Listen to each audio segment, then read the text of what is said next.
विरोधात मनसेचं आंदोलन सुरू आहे। बैलगाडी घेऊन मनसेचे कार्यकर्ते रस्त्यावरती उतरलेत। मुख्यमंत्री देवेंद्र फडणवीस आज पुणे दौऱ्यावरती आहेत आणि एक प्रकारे निषेध नोंदवण्यासाठी इंधन दरवाढीचा निषेध नोंदवण्यासाठी मनसेचे कार्यकर्ते बैलगाड्या घेऊन आंदोलन करतायत।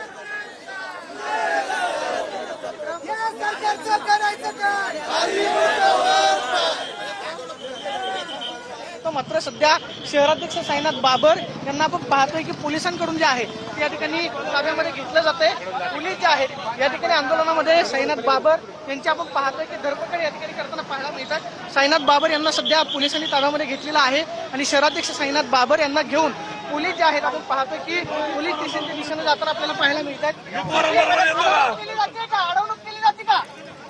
पोलीस दादागिरी करतात। तुम्ही बैलगाडी आणलेली होती पोलिसांचा विरोध पोलीस कुठेतरी सरकारच्या बाजूने या ठिकाणी काम करत आहे। मला वाटतं हे चुकीच्या पद्धतीने चालू आहे।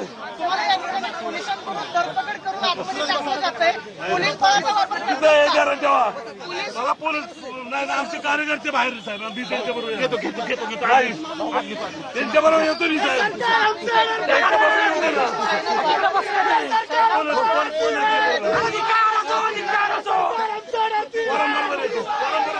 साईनाथ बाबर यांना कशा पद्धतीने या ठिकाणी पोलीस जे आहेत ते गाडीमध्ये घालताना प्रयत्न करतात, तर दुसऱ्या बाजूला या ठिकाणी पोलिसांकडून मनसे कार्यकर्त्यांची धरपकड केली जाते। साईनाथ बाबर ऐकायला तयार नाहीत, मात्र आम्ही आमच्या भूमिकेवरती ठाम आहोत, आम्ही या ठिकाणी हलणार नाही। दुसऱ्या बाजूला आपण पाहतोय कार्यकर्ते जे या ठिकाणी ताब्यामध्ये घेण्यात आलेले आहेत, गाडीमध्ये घालण्याचा प्रयत्न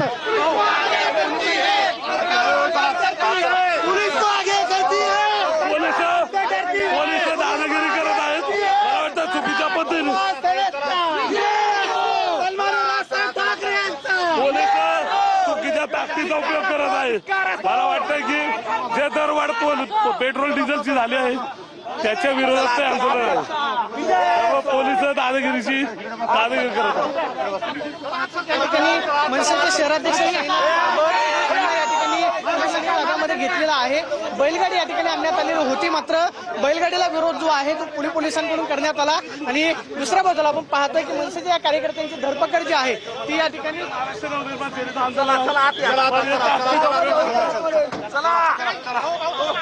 शहराध्यक्ष निघालेले आहेत आणि मनसेने जे आंदोलन केलेलं होतं दुसऱ्या बाजूला आपण पाहतोय की बैलगाडी या ठिकाणी आणण्यात आलेली होती। ती बैलगाडी आपण पाहतोय की बैल ऐकायला तयार नाहीत। आपण पाहतोय या ठिकाणी जी बैलगाडी आणलेली आली होती ती बैलगाडी सध्या या ठिकाणाहून बाजूला केली जाते, मात्र कार्यकर्ते जे आहेत ते ऐकायला तयार नाहीत। दुसऱ्या बाजूला आपण पाहतोय की बैलगाडी या ठिकाणी आणण्यात आलेली होती, ही बैलगाडी जी आहे ते रस्त्यावरती अडवून मनसे कार्यकर्त्यांकडून या ठिकाणी आंदोलन केलं जाते। मात्र बैलगाडी जी आहे प्रतिकात्मक पद्धतीने मनसेचं आंदोलन सुरू होतं, मात्र हे आंदोलन सुरू असतानाच बैलगाडी बाजूला करण्यात आली आणि सध्या आपण पाहतोय की मनसेच्या कार्यकर्त्यांना या ठिकाणी ताब्यामध्ये घेतलेला आहे। इथूनच पुढे देवेंद्र फडणवीसांचा तापा हा मोहम्मदवाडीच्या दिशेने जाणार होता। धन्यवाद या माहितीसाठी। तर मनसेचं पुण्यातलं आंदोलन इंधन दरवाढी विरोधात बैलगाड्या घेऊन मुख्यमंत्र्यांच्या पुणे दौऱ्याच्या वेळीच निषेध केला जातोय।